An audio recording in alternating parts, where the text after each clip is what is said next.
दोस्तों, तो कैसे आप सबका फिर से स्वागत है आपका अपने यूट्यूब चैनल मैथ्स वाला पे। मेरे भाई आज की इस वीडियो में हम बात करेंगे एसएससी सीजीएल 2025 को लेकर। कुछ अक्सर भाई लोग का कमेंट आ रहा था और कुछ भाई लोग के मन में बातें चलती रहती है कि एसएससी सीजीएल अगर मुझे एग्जाम देना है, क्या एलिजिबिलिटी होगी, क्या सिलेबस होते हैं और क्या एग्जाम पैटर्न होते हैं। ये अक्सर आप लोग का डाउट होता है। तो मेरे भाई चलिए आज तीनों डाउट आपका हम क्लियर करने वाले हैं। नए हैं तो चैनल को जरूर सब्सक्राइब कर लीजिए, वीडियो को ज्यादा से ज्यादा शेयर कर दीजिएगा मेरे भाई, क्योंकि बहुत ही इंपॉर्टेंट वीडियो होने वाली है। ठीक है, तो चलिए स्टार्ट कर। सबसे पहले मेरा भाई बता दें आपको, जब भी आप एसएससी सीजीएल 2025 या अभी भी आप सोचे होंगे कि सीजीएल का एग्जाम जो होता है वो अगर मुझे देना है तो क्वालिफिकेशन क्या होना चाहिए, क्या मैं ग्रेजुएट हूँ तो एग्जाम होगा या फिर मैं 12th बेस्ड हूँ तो भी एग्जाम होगा। ठीक है मेरे भाई, तो ये आपके मन में जो डाउट चलते रहते हैं, चलिए आज हम क्लियर करने वाले हैं कि आपको एसएससी सीजीएल का एग्जाम देना हो मेरे भाई, तो सबसे पहले आपको ग्रेजुएट होना पड़ेगा। जी हाँ, सबसे इंपॉर्टेंट बात है, एनी स्ट्रीम आपको ग्रेजुएट होना पड़ेगा। तो 12th वाले जितने भी भाई लोग हैं वो सोच रहे हैं कि मैं तो अभी 12th हूं, तो उनके लिए बहुत सारे ऑप्शन है। आप CHSL दे सकते हैं, MTS दे सकते हैं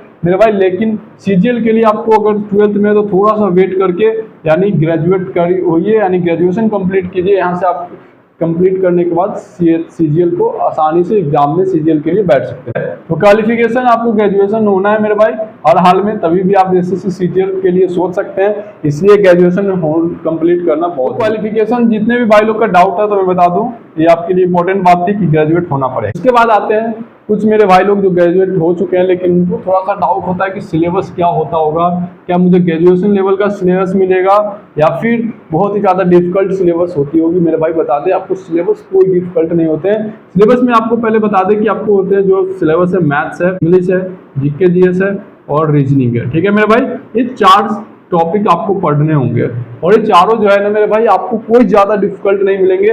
आपको कुछ एडवांस मैथ्स अगर पढ़ रहे हैं तो एडवांस मिलेंगे और फिर एक अर्थमेटिक मिलेंगे। ठीक है मेरे भाई, तो एडवांस मैथ में आपको 10th बेस्ड ही मिलेंगे, ज्यादा डिफिकल्ट क्वेश्चन नहीं मिलेंगे मेरे भाई। जीके जीएस भी आपको एवरेज, कोई ज्यादा डिफिकल्ट नहीं, आपको रेगुलर प्रैक्टिस के दौरान सारी कंप्लीट हो जाएगी।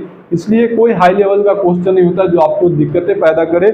इसलिए मेरे भाई सिलेबस को लेकर ना परेशान हो, maths, English, GK GS, reasoning पढ़े, इजीली आपको क्लियर हो जाएगी, कोई परेशानी की बात नहीं है।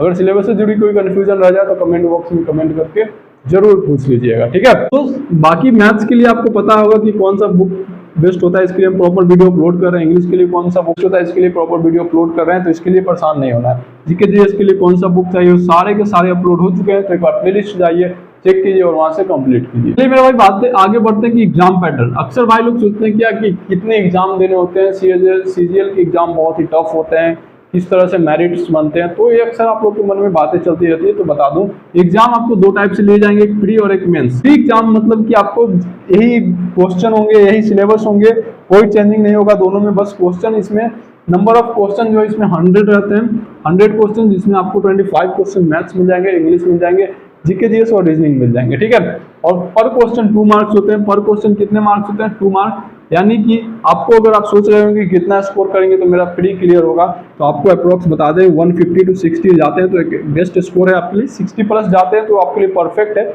इसलिए आपका टारगेट इतना 60 प्लस होना चाहिए। ठीक है, और प्री एग्जाम के लिए बता दूं तो क्वालिफाइंग होते हैं, इससे ना मेरिट बनता है। मेरिट बनाने के लिए आपको मेंस क्लियर करना पड़ेगा, यानी प्री होने के कुछ दिनों बाद मेंस की एग्जाम हो जाती है और दोनों का सिलेबस में कोई चेंजिंग नहीं होता, कोई बदलाव नहीं होता। ये सब चीजों को लेकर आप परेशान हो जाते हैं तो परेशान बिल्कुल नहीं होगा, कि बहुत ही नॉर्मल बात है।